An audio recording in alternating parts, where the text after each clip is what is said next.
कोकाटे यांनी या अगोदर शेतकरी भिकारी असे उद्भवले होते आणि आज एकदम त्यांनी युटर्न घेत ते बोलले की सरकार भिकारी आहे. या संदर्भात काय सांगा? खरं तर माणिकरावना कोण निवडून दिलं हा एक प्रश्नचिन्ह आहे. कोण मंत्री केलं प्रश्नचिन्ह आहे. आता शासन भिकारी म्हणजे सरळ आणि सोप्या भाषेत सीएम भिकारी मध्ये आहे, उपमुख्यमंत्री भिकारी आहे असंच त्यांना म्हणायचं आहे. आणि कदाचित त्यांचा जो अनुभव असेल ते कृषी खात्याला पैसे मागून मागून थकले असणार. त्या नैराश्यातून त्यांचं हे विधान आलंय. कारण कृषी खातं आज आम्ही पाहिलं तर काय 9,000 कोटीच्या अंदरचं बजेट आहे.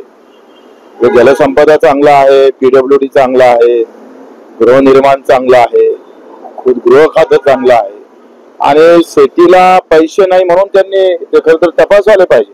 त्यांच्या भिकारी म्हणण्याचा हा मोठं विधान आहे, लहान विधान नाही. ही शिवी पण आहे.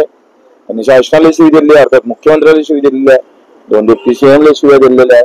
कधी आहे शासन हे भिकारी आहे आणि मग त्यांचा अनुभव काय आले असेल ते मानलं पाहिजे. खरं तर पहिल्यांदा माणिकराव कोकाटे खरं बोलले म्हणजे त्यांचं तर आभार माना तेवढं कमीच आहे.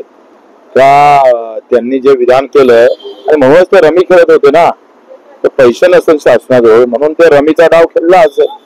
ज्या रमीची जाहिरात सचिन तेंडुलकर करतोय ते खेळण्याचं धाडस मला वाटतं तेंडुलकरच्या जाहिरातीतून माणिकराव कोकाटेला आलं असेल आणि त्यांनी हे सिद्ध केलं का खरोखरच मी जे रमी खेळत होतोय ते या सगळ्याला पैसा कमी आहे सरकारजवळ.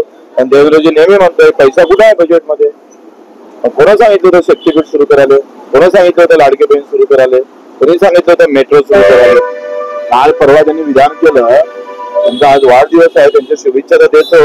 पण त्यांनी विधान केलं का कर्जमाफी आता सध्या द्यायची गरज वाटत नाही, उद्या जर दुष्काळ पडला तर मग अधिक कर्जमाफी द्यायला लागेल काय. म्हणजे काय देवेंद्र सारखे माणसं असं विधान करतोय की दुष्काळाची वाट पाहून कर्जमाफी देण्याचा संकल्प ठेवत असेल तर खरोखरच वाईट गोष्ट आहे.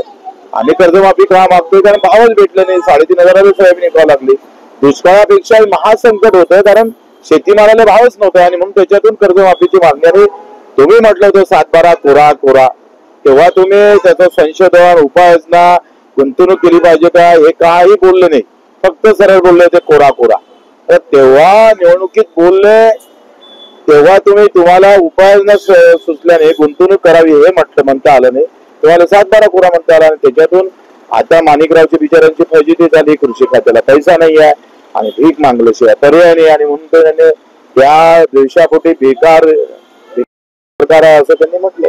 मुख्यमंत्री देवेंद्र फडणवीस रमी खेळण्यावर त्यांना तंबी सुद्धा दिली आहे. त्यावर कोकाटे यांनी असं बोलले आहे की या संदर्भात मुख्यमंत्री चौकशी करून जो कोणी व्हिडिओ काढला असेल त्या संदर्भात मी न्यायालयात कोर्टात जाईल असं म्हणतात. आज महाराष्ट्राची अवस्था जर पाहिली तर ते गृहमंत्री आहे आणि गृहमंत्री असताना आज महाराष्ट्रातली जर अवस्था पाहिली तर प्रत्येक जिल्ह्यात तुम्ही जर पाहिलं तर सरकारला हातूशी घेऊन जे आका आहे ते आकाच जिल्हे चालवायला लागलेले. मी तर हा विधान परिषद मधला खेळलेला जो जुगार आहे तो तर भयानक आहेच.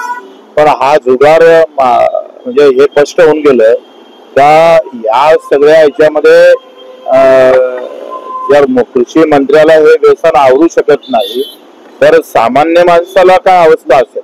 म्हणजे कृषी मंत्र्यांना रमी खेळलं तर लगेच त्याच्या बातम्या झाल्या.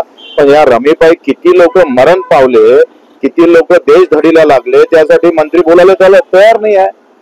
आमचे मुख्यमंत्री बोलत नाही का एवढ्या सगळ्या आत्महत्या झाल्या का बंद होत नाही ते खेळ, का बरं ते चालवलं जातं, का बरं सिनेस्टार आणि क्रिकेटर ते जाहिरात करतं. लाज नाही वाटायला पाहिजे यांना.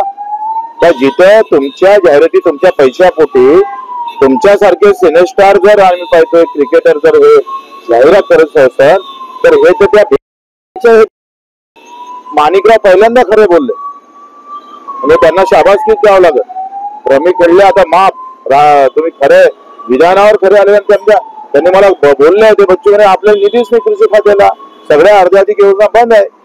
त्यांचे मंत्री पक्षाचे मंत्री अजितदादा पवार अर्थमंत्री आहे आणि त्यांनाच त्यांनी म्हटलंय भिकारी म्हटलंय. तुम्ही जर चित्र रंगवलं असाल तर आता भिकाऱ्याच्या अवस्थेत कोण दाखवणार तुम्ही. जर शासनातला मंत्री जर म्हणत असेल का सरकार भिकारी आहे तर आता स्पष्ट झालं ना